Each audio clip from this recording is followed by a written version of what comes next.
ESPN has some brand new Raiders trade rumors. Here's the problem, though. It costs $120 a year to subscribe to ESPN Plus. The reason why you subscribe to the Raiders Report, for the low price of $0 per year, you can hit that subscribe button.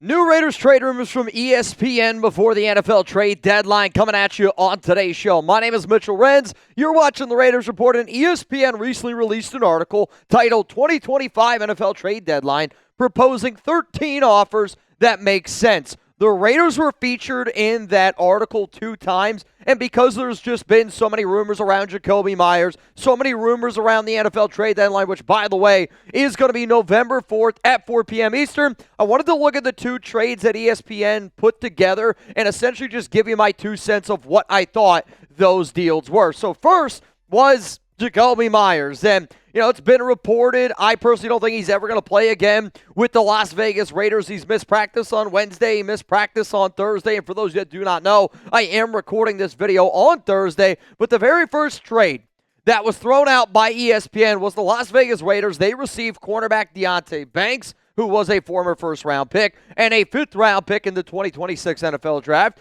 The New York Giants, they get Jakobi Meyers, a fourth-round pick, and then cash considerations. If you're sitting up here going, well, Mitch, why would the Raiders trade away Jakobi? This is what ESPN had to say. The Raiders have to eat some of that money to get his deal done. But let's say they pay $3 million as part of this trade and open up a spot in their lineup for second-round pick Jack Bech. In return, they would land the fourth cornerback off the board in the 2023 draft, and Banks still only 24. Banks has the size, 6'2", and the frame that Pete Carroll typically loves in his cornerbacks, a position where the Raiders are hardly settled. Eric Stokes is on a 1-year deal, while Kai Blue Kelly has allowed a 122.5 rating and coverage per Pro Football Reference. So let's go back to this trade here, because here on the Raiders Report, I know what ESPN has to say. I know what a lot of other people have to say. Quite frankly, nobody knows the silver and black the way we do here at the Raiders Report. So before I give you my answer on who I thought ended up winning this deal, if you want to let me know down below who you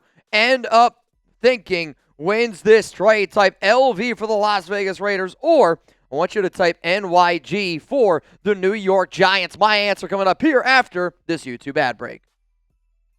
I understand that the Raiders have a need at corner, and don't get me wrong, I would love for the silver and black to add a corner, but I personally believe that the New York Giants win that trade, and I think it's a terrible trade for the silver and black. I know Banks was drafted in round 1. I know he's 24 years old, and I know he's got the build that you typically look for with a Pete Carroll corner at 6'2", 200 pounds. But I talked to our Giants host, Marshall Green. Some of y'all might tell him to go home. And I was like, how's Banks been looking? And he's been terrible. He's been terrible this season. He's been terrible since he's been on the New York Giants. And I get it. Once in a while, a player needs a change of scenery. My problem is I'm not willing to trade away a player like Jakobi Meyers, a proven solid wide receiver, for a potential, right? If I'm trading away Jakobi, I want without a doubt that pick, and I want the draft picks to be able to build forward, because that's why you end up making that deal. To me personally, if we're talking about trading for a young corner that's got the Pete Carroll build, I think honestly you just go out and you get yourself a Reek Woolen, because that's only going to cost you a 5th-round pick. In my personal opinion, trading away Jakobi, a 4th-round pick, and cash considerations for Deonte Banks, I personally don't think that that's a good deal for the silver and black. Do I think Banks would help out our team? Yeah. But at the same time, I don't think Kai Blue Kelly's any good. I want the Raiders to roll out Darian Porter. You drafted him in the 3rd round, so why would you trade for a corner when you already drafted one in the 3rd round of this past year's draft that is built like a prototypical Pete Carroll corner? So, again, I know ESPN's going to throw out different trade ideas. To me, this is a bad trade idea from ESPN, and I would not accept this if I was the silver and black. Let's go to the next trade idea coming up here on the Raiders Report. Again, appreciate each and every one of y'all for hitting that subscribe button, always tuning in for the free content that we provide. Before I break down the second trade, which I think is actually going to get more people's attention, before I do, shout out to our sponsor here, Mando. And I don't know about y'all, I hate when I sweat. When I get home from work, I walk home from work, and my wife, when she gives me a hug, she'll either tell me, you stink, or she won't say anything. I feel like once in a while, especially on a hot day, I get told that I stink a lot. Now, maybe that's probably because I've recently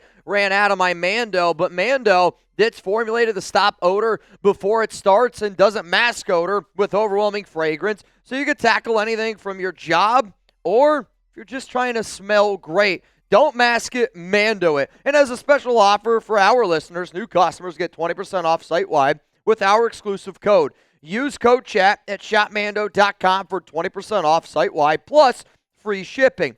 Mando, I've noticed after I get home from a watch party that Alex, she doesn't always tell me that I smell great. I have noticed when I use Mando, the one that I personally really, really love, it's the one that's on screen right now. It's in the top right corner of your screen. It's the bourbon leather. I personally think that one smells fantastic for me. It's also the one that my wife loves the most. But it doesn't just mask your odor, it prevents it. 100% of studies participants experience all-day odor protection, and it's that deodorant re-engineered to stop odor before it starts.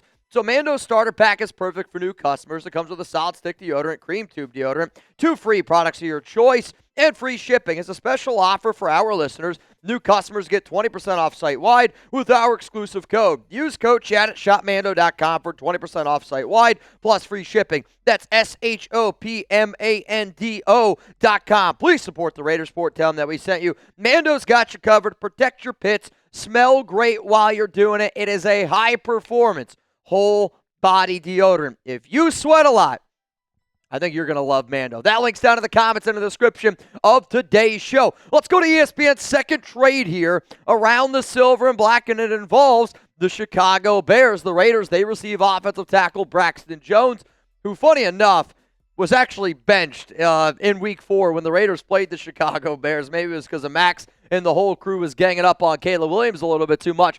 But for Chicago, they're going to go out and they're going to get a defensive tackle, defensive end, Tyrie Wilson. They need help being able to get after the quarterback. ESPN said this is why the Raiders would trade for Jones. Even mediocre young left tackles can be valuable, as Dan Moore Jr.'s free agent contract showed. But Jones's future is likely elsewhere. The Bears will go with Theo Bennett as their left tackle for now, and second-round pick Ozzie Trapillo is entrenched as Chicago's swing tackle and the next man up. Tackle depth is always nice to have, but the Bears could use help elsewhere. Jones would step in at left tackle on an emergency basis for the Raiders, who are going to be without Colt Miller for an extended period of time after he suffered a serious ankle injury in that loss to the Bears. Stone Forsythe has been at left tackle and allowed a sack and a quick pressure in each of his first 2 games. He's not a viable solution. The Raiders have another option in third-rounder in Charles Grant, but he is more of a developmental player and hasn't played a single offensive snap so far in the year 2025. So I know the thought of adding an offensive tackle is probably intriguing for some people out there, and I don't totally disagree with a lot of the things, that ESPN said, because when you look at this Raiders offensive line,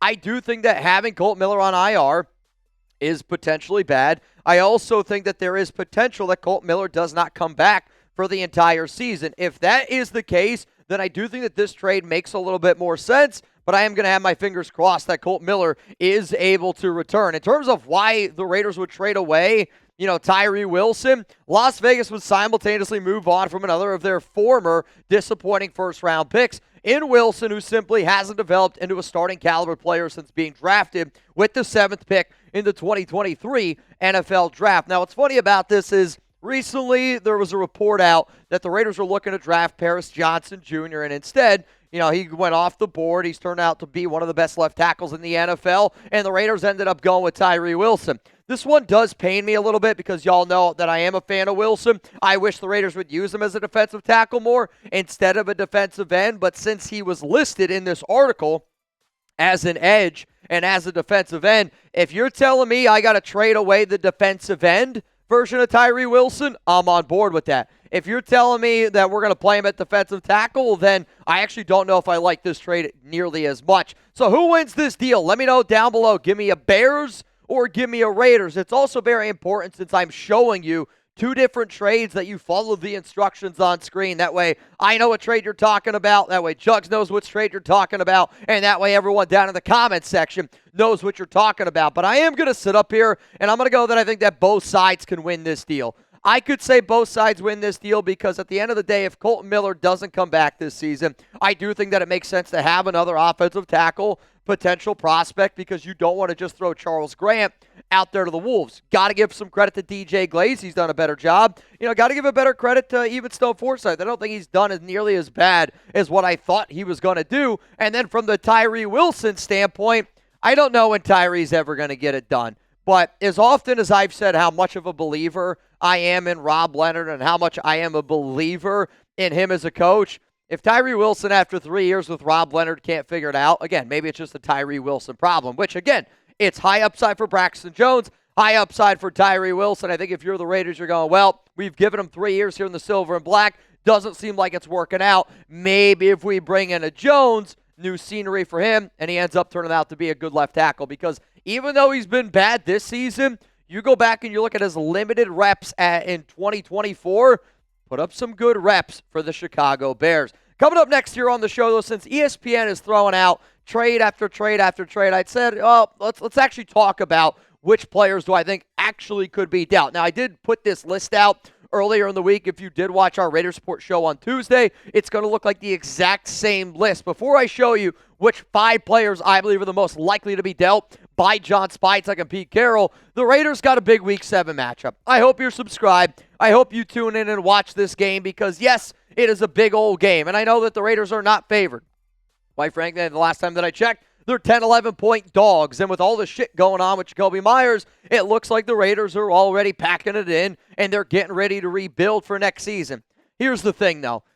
I know that the Raiders were not even close to being favorites. Nobody thought that they had a chance to beat the Chiefs on Christmas. I don't know if I'm looking for another Christmas miracle, but if they did it then, why the hell can't they do it now? It's not likely.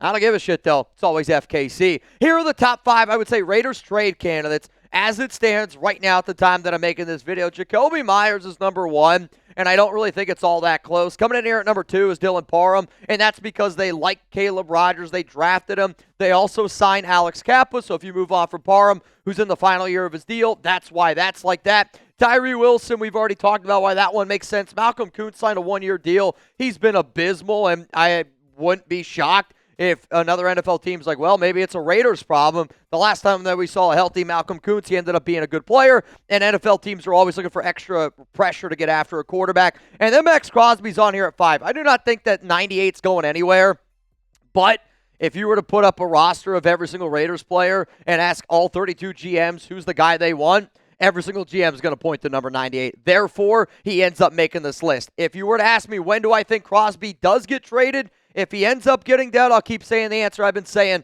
all offseason long. When he signed his contract, it says to me that if Max Crosby is ever traded, it's going to happen in the year 2027 if the Silver and Black are still not winning. ESPN, appreciate you making this. Hopefully everyone that made it this far in the video, hopefully you enjoyed this video. And again, we're free, ESPN's not. That's why you subscribe.